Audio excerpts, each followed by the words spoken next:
할렐루야. 오늘부터 마가복음 강의를 시작하겠습니다. 그래서 오늘은 1장 1절부터 11절까지 말씀만 보고 그 말씀을 우리가 묵상하도록 하겠습니다.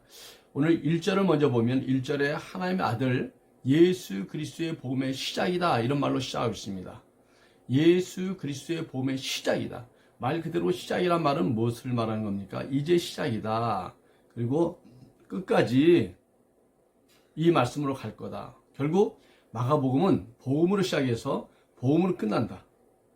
이 마가복음은 복음을 위해서 말하는 것이고 전체가 복음을 설명하기 위해서 말한다는 것이죠. 그래서 마가복음의 가장 키워드는 복음입니다. 그래서 마음을 통해서 복음을 알아야 되겠고 또 모든 예수님의 말씀과 행동과 어떤 사역과 고난받으신 것 모두를 합쳐서 이 모두가 복음에 관련된 것이라는 것을 기억해야 됩니다. 그래서 이 복음을 위해서 오셨고 복음을 위해서 사셨고 또 복음을 위해서 죽으시고 부활하신 그 행적을 말하고 있다는 거예요. 여러분, 그래서 이 복음의 시작, 오늘 마가복음부터 시작하겠습니다. 그래서 2절부터 보니까 8절까지 이 예수님이 세례 요한에게 나가서 요단강에서 세례를 받는 장면이 나옵니다. 그래서 예수님이 이 세례를 받아 났을 때 요한이 예수님을 알아보고 나는 물로 세례를 주지만 내 뒤에 오시는 이 예수님은 성령으로 세례를 베풀 것이다 하면서 예수님을 인정해드리고 예수님을 높였습니다. 여러분, 예수님은 이 땅에 오셔서 성령으로 세례 받으시고 또 성령을 통해 일하기 시작했습니다.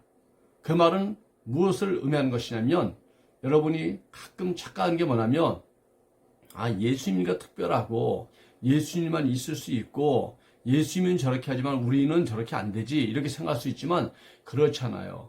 오늘 모든 말씀을 처음 시작부터 해서 예수님이 하신 것은 우리도 할 수 있고 예수님이 우리에게 말씀하신 건 우리도 할 수 있다는 걸 말씀하시는 거고 또 예수님이 나타난 현상은 우리에게도 나타난 거라는 걸 보여주는 겁니다. 여러분, 예수님이 오셔서 세례받을 때 성령으로 세례를 주셨다는 약속을 세례 요한의 입을 통해서 말했습니다. 이젠 우리들도 세례받을 때 물로 세례받는 회개의 세례뿐만 아니라 성령으로 세례가 같이 임한다는 의미하는 거예요. 그래서 예수님이 오시기 이전에는 물 세례밖에 없었지만 예수님이 오신 이후에는 성령 세례가 같이 임하는 겁니다. 그래서 우리는 이미 이 물 세례와 또 거기 성령이 함께 하시는 성령 세례가 함께 공존하는 시대를 살고 있습니다. 사랑하는 성도 여러분, 이 사실을 기억해야 됩니다. 왜냐하면 우리가 예수님이 오신 일들을 예수님이 오셔서 하신 일들을 가끔 잊어버릴 때가 있어요. 그리고 옛날과 똑같이 생각할 때가 있어요. 그러나 예수님이 오신 이후로 역사가 바뀌었다는 거, 예수님이 오신 이후로 하나님의 우리를 향하신 계획이 바뀌었다는 거, 하나님이 예수님을 통해서 우리에게 이제는 새로운 역사를 여시고 새로운 길을 여시고 우리의 새로운 소망을 주셨다는 걸 기억하시고 벌써 세례에서부터 성령 세례가 시작됐다는 걸 기억하시고 내가 받은 세례가 물 세례만이 아니라 성령 세례가 포함된 거구나. 이거를 여러분 확신하고 기억하시길 바랍니다. 자, 9절부터 11절을 보면 예수님이 요한에게 세례를 받으시고 물에서 올라오시는데 하늘이 갈라지고 성령이 비둘기같이 내려오셨습니다. 그리고 하나님의 음성이 들리는데 너는 내 사랑하는 아들이다. 내가 너를 기뻐한다. 이런 일들이 벌어진 거예요. 예수님이 물에서 올라오실 때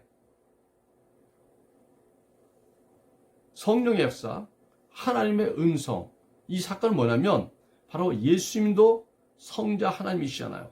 근데 성령님의 비리 같은 임재, 이거는 성령 하나님, 하나의 음성, 성부 하나님, 정말 이 세례를 받고 올라오실 때 성부, 성자, 성령의 그 하나님의 역사가 한꺼번에 나타나는 역사를 우리에게 보여준 거거든요. 이건 얼마나 놀랐습니까, 여러분? 예수님의 이런 사역은 예수님에게만 일하는 것이 아니라 이것이 우리 모두에게 똑같은 일이라는 걸 말씀드렸죠. 그 일은 무슨 말이냐면 우리도 세례받을 때 우리가 예수님의 이름으로 세례를 받잖아요. 그런데 그때 하나님의 사랑과 하나님 우리를 자녀 삼으심이 같이 일어나고요. 우리를 죄사하시는 게 일어나고요. 그 그리고 성령님께서 우리와 동행하시고 인지하시고 이제는 너희와 영원히 함께 했다는 그 성령의 약속이 함께 이루어지는 거거든요. 그래서 우리도 세례받을 때 정말 성부, 성자, 성령, 삼일째 하나님의 역사가 우리의 세례 가운데 왔기 때문에 우리도 세례받고 난 후에는 우리의 영적인 그 신분도 달라졌지만 영적인 자격도 달라지고 영적인 하나님의 능력도 달라진 거예요. 나는 능력이 없는데 여러분 그렇게 생각하면 안 됩니다. 우리 안에 이미 능력이 있고요. 우리 안에 어떤 그 자질이 있고요. 부어주신 게 있습니다. 근데 이걸 우리가 자각하지 못하고 이걸 활성화, 성장시키지 못했기 때문에 이걸 못 깨닫고 있는 것이죠. 여러분 우리가 기도 별로 하지 않아요. 그러나 기도하면 응답이 옵니다. 우리가 말씀 믿고 막 열심히 그대로 살지 못해서 그렇지 말씀 믿고 그대로 살면 하나님의 동의하심이 나타납니다. 우리가 복음을 전해서 나가고 성경에 나가면 거기에 하나님의 인도하심이 강해집니다. 성령의 역사입니다. 우리가 실천할 때 그분이 나타나고 그 역사가 동의하는 것입니다. 그 일을 행할 때 우리 가운데 능력도 많아지고 우리 삶에 새로운 하나님의 역사가 일어나는 거예요. 예수님도 이제 공생을 시작하면서 처음부터 능력으로 시작한 게 아니라 세례받고 하나님의 임재, 성령의 동의하심 이 모든 걸 받고 세례 이후에 공생을 시작했다는 거. 여러분 우리들에게 주는 교훈은 뭡니까? 우리들도요 이미 받은 은혜를 자각해야 되겠고 그 능력, 그 받았던 그 모든 것들을 다시 한번 내 속에서 꺼내서 활성화시켜야 됩니다. 여러분 예수님이 이 세례 이후로 하나님의 일을 시작하셨습니다. 우리들도 우리 안에 있는 이미 주신 능력을 자각하고 오늘 새로운 그 결단, 새로운 용기 또 아니면 새로운 기대로 오늘 하루를 시작하면 좋겠어요.